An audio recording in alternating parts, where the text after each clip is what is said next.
Hi everyone! So this weekend we drove from Pittsburgh to the Washington DC area to go to Six Flags America. As you can see here, to get into the parking lot was pretty full on Saturday. It wasn't on Sunday, but Saturday was definitely packed. And here is the new way you enter the parks. All the parks are exactly the same. This park had the mask out right in front that you could purchase if you needed a mask. They weren't giving any away. Some parks give them away. The next part is you walk through this building with fans and they screen for your temperature to make sure that you aren't running a fever.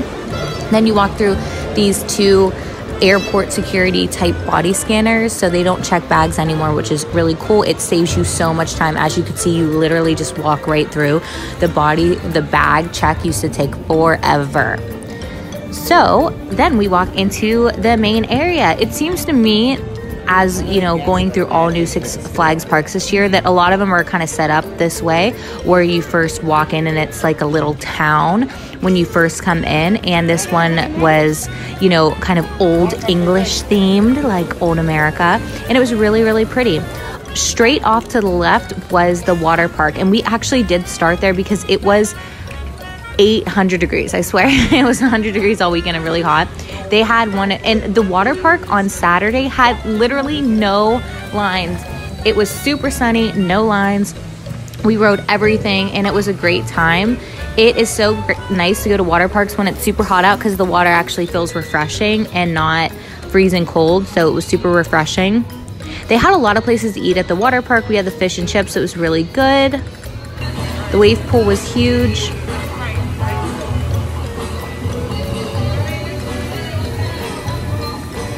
You do have to wear a mask to get any food or drink. They had the coolest drop slide. You can see there's about 6 of them, the Bonanza pipelines. And nobody was checking the diamond area seating either day, so we did reserve it, so we did sit there. But just a side note, nobody was checking it. But yes, you do have to have a mask on, even with the swimsuit, if you need a drink or food. Here we are. The first day, Saturday, the lazy river wasn't open, and I love lazy rivers, but it was open on Sunday, so we got to ride it 5 times in a row, and it was a pretty long one. It was awesome. This is the pool area. The lazy. To get in the lazy was a little chaotic, but it was a nice lazy. This was my husband's favorite slide. They were so much fun, but you get drenched, and on that green slide to the left, your body is flying off. That had to be the most airtime I have ever got on a slide in my whole life of going to water parks. It was insane. They had 2 tube slides, a kid area that was really nice. It looks really new. And a Bahama Blast. You did have to take your tubes up on all the slides. I think Six Flags does that. It seems like they don't spend money to get the tubes to be brought up. It seems like you always have to bring your tubes up, but I don't mind because I do like Six Flags water parks. The RAGIN CAJUN is like a different kind of version of the Wild Mouse, except you really spin on it. Like, you spin on it so much, you will definitely be dizzy. And right there you heard the attendant tell that woman that she wouldn't start the ride unless she had her mask up. So it's like that on all the rides. You do have to have your mask on and up before they will start the ride. You can't really tell from these views, but this RAGIN CAJUN does spin. I mean, we were holding on for dear life.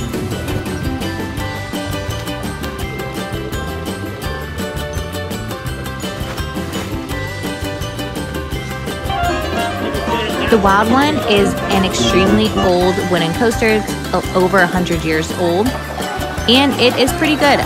It's better in the front, in our opinion, and it's really not bad. This was moved from another park, and they actually redid a helix on it. I'll show it in a second because it burnt down in the original park it was at.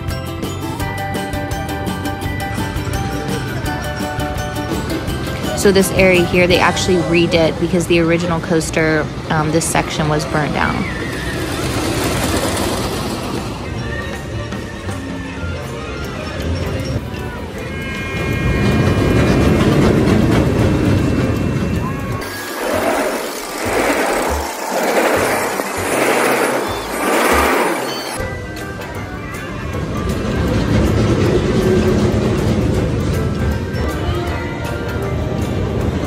typical food places going into Gotham City.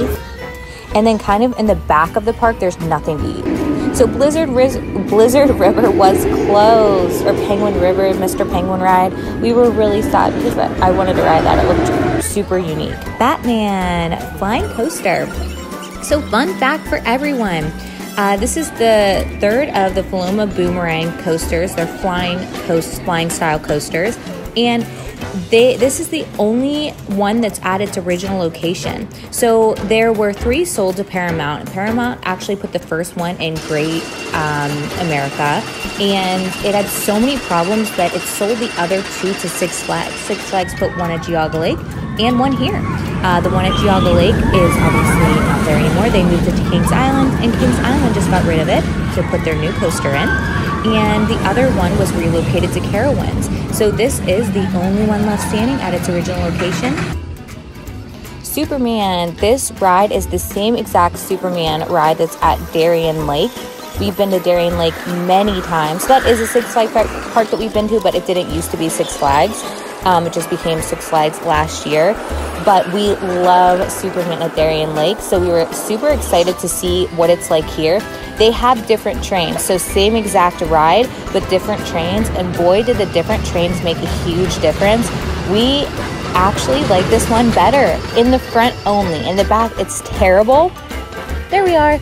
But in the front, it is so much fun, and I honestly didn't even mind that the landscaping, there wasn't the water like there is at Darien Lake. We loved it. An awesome ride. I wish they would have had these trains at Darien. This is the Joker's JINX. It's a launch coaster. It's short, it's like a maze, kind of, but it's a launch.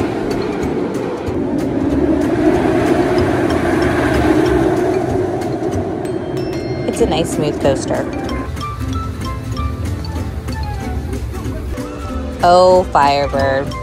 Such a beautiful coaster. It looks new. It looks beautiful, but it is the worst coaster. We'll get back to it. Don't you worry. Here is the map.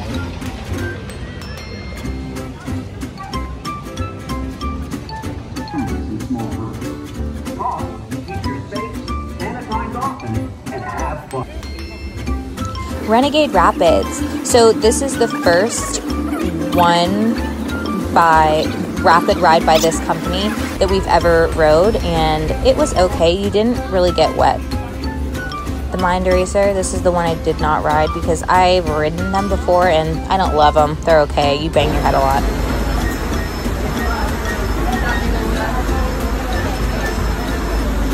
Yeah, I go on a ride at night because I'm at peace. Sometimes with Six Flags on the water rides, they let you not wear your Joe dancing. They let you not wear your mask, but that one they did. Oh, and this is the Zoomazon Falls from the water park, but it actually, you can see them in the regular park. So, oh, day 2. So actually, Joe's trying to say here that the security lady yelled at Joe because he accidentally wore a King's Dominion shirt to this park, and that's definitely a big no. A couple people told him that was just not a good idea to wear a King's Dominion shirt to this park. So, noted.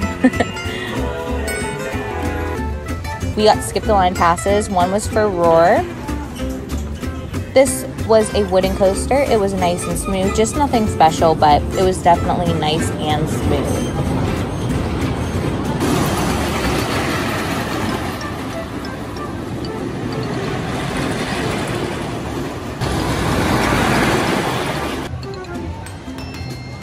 One thing with this Six Flags, it's kind of the forgotten Six Flags park. Oh, back to Firebird. So this had to be, and I'm not joking because we were so excited, it had to be the worst coaster we've ever ridden in my whole life. And we have ridden hundreds and hundreds of coasters. I know it doesn't seem like it. We just started this channel this year, but we've spent the last 5, almost 6 years going to this many amusement parks every single summer, almost every weekend. So trust me, that's a lot of coasters, and this takes the worst spot. You bang your head so bad, no matter if you put your head forward, you put your head back, you will come off this ride fully concussed, hands down. And it's really odd because this ride could be great if it weren't for the trains. They make it so miserable when in reality I feel like the ride would be great if you weren't concussed riding it. And like I was kind of saying right before, this does kind of feel like a forgotten Six Flags park in the sense there's just nothing that great about this park. It has a good amount of rides. You can get the whole thing done in one day plus the water park. You definitely don't need 2 full days here. If that's what you're looking for, definitely can do it one day. But yeah, nothing too great except the cinnamon bun bite sundae. Amazing. And you get it as a snack for dancing because it's so good. So yeah, they did have okay food. They had that cinnamon bun snack, which was really good. They had other snacks that were really good. But as far as one standout thing that you have to go to, I wouldn't really say there's anything at this park. We rode the train for the 1 second that it started pouring down rain. The whole weekend was almost 100 degrees and sunny, and the minute we got on the train, it poured for about 15 minutes, and then it stopped kind of right after. Oh, I'm kind of showing you what we bring to every park. This is enough to bring to every park. We bring a fanny pack that we got on Amazon, our bottle, and goggles for the water park for me, because I have my lashes done. I know I look like a total loser with them, but it is what it is. This is our 2020 magnet board. Thank you guys so much for riding. I wish. Thanks for watching. Please subscribe for more park coverage.